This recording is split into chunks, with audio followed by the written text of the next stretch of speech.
Hey YouTube, what's going on? Snowflarky's Emos here today with another deck profile. This is my Skill Drain Beatdown deck profile. Figured I'd do a list on this. Skill Drain is one of the first cards I started experimenting with when I tried to play Yu-Gi-Oh! Seriously for the first time at a local scene in college. And very much have always loved floodgates and skill drain style decks ever since. So this is kind of a modern version of the classic skill drain beat. Best figured I'd give a profile for this now. I do feel that Skill Drain is not long for this world at the 3 status that it is in the TCG. Just given to its unpopularity, I wouldn't be surprised amongst the community. I wouldn't be surprised if Konami takes a little action to it, knocks it down a peg or two to 2 or 1 sometime soon in the TCG. But in the meantime, I'm going to be playing it. So with that said, let's get into the cards. First up, we are playing 3 Beast King Barbaros. Beast King Barbaros, the classic boss monster for Skill Drain. Barbaros is a pretty sweet monster. It's got 8 stars, 3000 attack, and all these monsters are going to have this effect here where that we can normal summon this card without tributing, and if we do, its attack becomes something else. In this case, its attack becomes 1900, which isn't bad. You know, 1900 is usually as good as we can get for an easily normal summonable monster. But once Skill Drain hits the field and his effect is negated, he's going to go right back to being a 3000 attack point monster. And that makes Beast King Barbaros a pretty good card to have at 3 of. Next, I'm playing 3 copies of Fusilier Dragon, the dual mode beast. Now, of course, Fusilier Dragon here is a pretty sweet card. It's a 7-star machine with 2800 attack. Again, it can be normal summon or set without tributing, but if it does, its attack and defense becomes half. So that would be 1400, much less, but under Skill Drain, it is just a 2800 monster we can summon for free, and that's what we want to do, is grab all these giant body beaters that we can summon for free under Skill Drain. Next, I got 2 copies of Segmental Dragon as the last card in our deck. Segmental Dragon's got 2600 attack, but it's a Cyburst monster, which is nice. In this build, we're trying to get a little bit of type variety here so that we can play There Can Be Only One. And of course, we can normal summon or set this card without tributing, and if we do, its original attack and defense becomes half. It does have an extra effect that once per turn, if there's a normal summon monster, a normal summon or set monster on the field, quick effect, you can destroy this face-up monster, and if you do, destroy monsters in the main monster zone with attack less than or equal to this card's attack. So that's definitely an effect that can come in handy if you don't have Skill Drain up.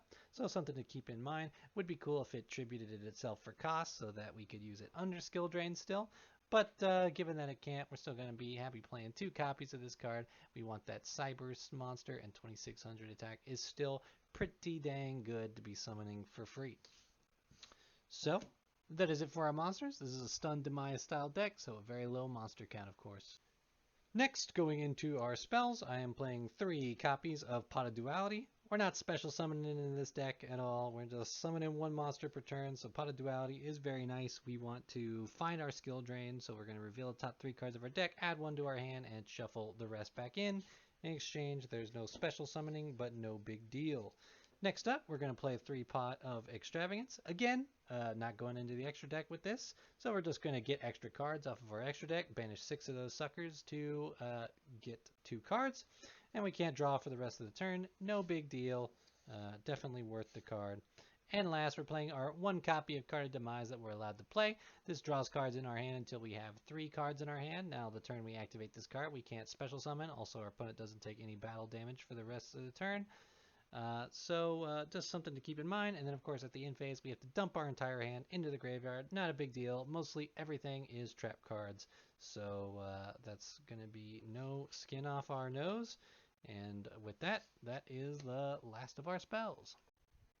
Next up, getting into our trap cards, which we have a lot of them. We are playing 3 copies of Skill Drain. Man, when this got limited from Cleaforts, I never thought we'd see it at 3 again. But now that it's at 3, I've been very happy to play it for as long as I get to. Surprisingly longer than I expected it to have it at 3, but I'm going to take advantage of it while I can. Skill Drain is an awesome continuous trap card that just says pay 1000 life points as long as this card remains face up on the field. Negate the effects of all monsters that are on the field. So that is pretty sweet. You know, our opponent's going to need their monster effects, and without them, they're going to be hurt. And this effect is nice for us because it's going to turn all our normal summoned monsters whose attack's been cut into their original stat line. So that makes it pretty awesome. And, you know, definitely going to play 3 of this card because we want to see it, and we want to have another if the first one gets outed. To continue with our reign of floodgates, I'm also playing 3 copies of There Can Be Only One. In this build in particular, you know, we have different monster types between our 3 monsters, Beast, Warrior, Machine, and Cybers. And you can even diversify it further than that if you're cool with 2400 attack monsters, which are usually pretty good. But there can only be one just says that each player can only control 1 monster of each type, and if a player controls 2 or more monsters of the same type, they must send those to the graveyard. So many decks crumble to There Can Only Be One that it's just a natural card to run if we can't get skill drain. Maybe we can be There Can Be Only One, and that can do enough. And since we can build our deck around it, it doesn't hurt us. Great card to have in the deck at 3. And last for the floodgates, I am playing 3 copies of Summon Limit. Just another precautionary measure. We definitely need some form of floodgate up to be winning with this deck. And Summon Limit is just an all-around great one. Neither player can summon more than twice per turn. That's going to make it very hard for a lot of Yu-Gi-Oh decks to play since it's so combo oriented. And limiting them to only 2 summons means they're not going to really get out any good monsters, and we don't mind because we're just going to be summoning 1 monster a turn. So we have no drawback to playing this card. It's a must for this deck. Next up, I'm playing 3 copies of Solemn Judgment. Once our floodgates are set up, we need to keep them protected or we lose the game. Solemn Judgment helps us do that. We pay half our life points to negate a summon or a spell or trap card activation, negate RP's Feather Duster, negate Evenly Match, negate Lightning Storm, whichever one we're seeing, we want to get rid of it. So definitely important to save this card for a crucial scenario. Honestly, if they're not outing your floodgate, you probably don't need to play that yet. For a little extra negation power, I'm also playing 2 copies of Dark Bribe. Classic bad meme card, but in this kind of deck where we have such nasty lockdowns that our opponent's going to have so limited outs to, Dark Bribe I'm alright with playing. The main drawback of Dark Bribe, of course, is this is a card that can negate either a spell or trap, which I like that flexibility, and in exchange for doing that, it gives your opponent 1 card. Now that kind of makes this card bad because you're giving your opponent a card, minusing on card advantage, but so many decks have just a very few select number of outs to this that if you can negate it, the odds that they drew into a card that's going to help them is usually very small, enough so that I like having the extra card to negate card effects. So just having, you know, 3 Solemn isn't enough sometimes, so having a little extra power is just nice too, so I'll gladly play that at 2. Next up, I'm playing 2 copies of Heavy Storm Duster, mostly in here to just deal with other back row spell and trap card decks. We can activate this card to destroy 2 spell or traps on the field in exchange for a battle phase, which is definitely worth it to gain card advantage, and you know, you don't even miss your battle phase if it's your opponent's turn. Next, I'm playing a couple cards for kind of 1-for-1 removal. I'm playing 1 copy of Bottomless Trap Hole. Just nice because when your opponent summons a monster with 1500 or more attack, you can destroy it and it gets banished, which is pretty nice. It's pretty nice to remove monsters as they come on the field so that our opponent's life points can be open and we can attack directly with our big monsters, which we want to do that. We want to do a lot of damage with our big monsters before our opponent can close out the game. So just a copy of Bottomless to have as an option. Additionally, I'm playing 2 copies of Ring of Destruction. Ring of Destruction is very nice because during our opponent's turn, we can target a face-up monster they control whose attack is less than or equal to their life points, destroy it, and if we do, both players take life point damage equal to that monster's original attack. You first, then your opponent, which is pretty sweet. We can only activate 1 of this per turn, but it's a nice way to 1-for-1 removal, and that burn damage that it gets is super nice. Just because it lowers our opponent's life total and that gets us closer to closing out the game. Very important when you play stun decks is to take note of that. We need to close out the game as quickly as possible because if you do let it run too long, your opponent will draw the out and beat you. Next, I'm playing 2 copies of Phantom Knight's Wing. Nice card to have in here because we have very few monsters, so if one of them is going to get destroyed by card effect, we can play Phantom Knight's Wing. It gives that monster 500 attack and defense, which is a permanent boost. Very nice. We'll take that as a way to make our big monsters even tougher. That can let them get over more threats and, of course, do more life point damage. And, of course, the turn we activate this card, the first time they would just be destroyed by battle or card effects, so they're not, which is very handy. While our guys are big attacks, they're still very vulnerable to card effects, and we have a limited amount of them playing such a low monster count, so a card like that comes in handy. Next, I'm playing 2 copies of Jelly Cannon. This card is very funny in this deck. When a monster declares an attack, you can target one monster on the field and shuffle it into the deck. So this card is nice, of course, because if we don't have skill drain up and our monsters are kind of low attack power, our opponent might want to attack into them. And if so, we can shuffle them back into the deck. But what really makes this card great is the versatility it has, because if our opponent is setting a monster and sitting on a monster, we can activate Jelly Cannon and shuffle that monster back into the deck so that our monster can attack directly, get in a lot of damage, and that might be the difference between one turn being, an opponent taking damage that turn and finishing them off for game that turn. Definitely, probably likely going to bump this up to 3, get rid of Bottomless Trap Hole, but because this card is very funny, very handy in the deck. And last, I'm playing 2 copies of Waking the Dragon. If I don't have Bribe, if I don't have Solemn Judgment, if I'm going to get Harpy's Feather Dustered or evenly matched, I can play Waking the Dragon here. If this set card in its owner's control is in the field, removed from the field, and is now in the graveyard or banished because of an opponent's card effect, we can special summon a monster from our deck or extra deck.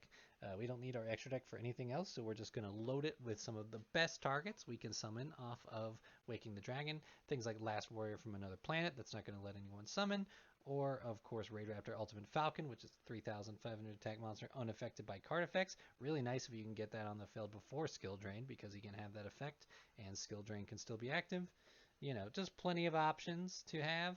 So if our opponent has the board wipe and we don't have the answer, maybe we can get a punish on them that can still win the game. So that is it for our trap cards. Going into our extra deck real quick, I am playing 3 copies of Last Warrior from Another Planet. This extra deck is all targets that can be summoned off of Waking the Dragon. Last Warrior from Another Planet is a really nice card because it just says when this card's on the field, neither player can summon monsters. So if their opponent's board is open when they hit us with the Lightning Storm or the Harpy's Feather Duster, we can summon Last Warrior, and then all they could do is set monsters and we can whittle away. So just a nice option to have. Next up, we are playing 3 copies of Naturia Exterio. Exterio is a good monster to pull out in certain matchups that are very spell and trap dependent, because this card can negate spells and traps on either player's turn, and not even once per turn. All you have to do is have a card in the graveyard to banish, and then send the top card of your deck to the graveyard. So as long as you have that set up, you can keep banishing spells and traps infinitely. So if a matchup is very dependent on their spells and traps resolving, they are not going to like to see that card. Next up, I am playing 3 copies of Raid Raptor Ultimate Falcon. Raid Raptor Ultimate Falcon is a nice boss monster to have. It's a 3,500 attack monster that's unaffected by other card effects. That makes it really hard to deal with. You're either going to have to kaiju over it or find a way to beat it by battle. And there are just certain decks and matchups that are not going to be able to deal with that monster, and that makes Raid Raptor Ultimate Falcon a good target to go into. Next up, I'm playing 3 copies of Blue Eyes Alternative Ultimate Dragon. This monster has 4,500 attack. Now it can't be targeted or destroyed by card effects, which is not as good as being unaffected, but still pretty good. And 4,500 attack, an extra 1,000 attack is pretty nice to have. Additionally, this card has an effect that we can destroy a card on the field instead of attacking with it this turn, and that can come in handy. Just a good option to fill out the extra deck. And lastly, I am playing 3 copies of Geomathmech Final Sigma. When we special summon this card in the extra monster zone, it's unaffected by card effects except Mathmech cards, which basically makes it a, Raid Raptor Ultimate Falcon, but it's got 500 less attack, which isn't so bad, but it does gain the effect that when you do battle damage to your opponent by battle with a monster with this card, that battle damage is doubled. So that's really nice. If they have a weak attack monster on the field and you just want to, rip through it and do a lot of damage. So a good option to have to round out our Waking the Dragon extra deck. So that is it for our skill drain deck profile. Again, one of my favorite decks. I love skill drain. I know it's not a loved card, but I love it. Um, it's a cool build around that I love all the cool monsters you can use, and just it's always fun to just normal summon a 3000 attack monster. I really, just find that quite amusing. So I very much enjoy this deck. It's very fun to play if you like stun decks. And of course, the trap lineup is very interesting because I'm always kind of figuring out what traps are right. Maybe you should just load in even more floodgates. You could play anti-spell, which would be pretty nasty in this deck, and stuff like that. So plenty of room to keep in mind. Love to know what you're doing with skill drain, what you're playing it in. I appreciate you checking out the deck profile, and I'll catch you in the next one.